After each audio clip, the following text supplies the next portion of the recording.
Terima kasih kepada pengunjung website kiherbal.com ya, atas kesediaannya lihat video ini atau website ini.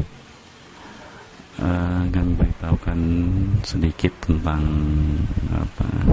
toko online kiherbal.com yang sudah teruji secara klinis ya, bahwa produk tersebut sudah layak edar dan tidak membahayakan. Kemudian kami mohon maaf pada pengunjung website atau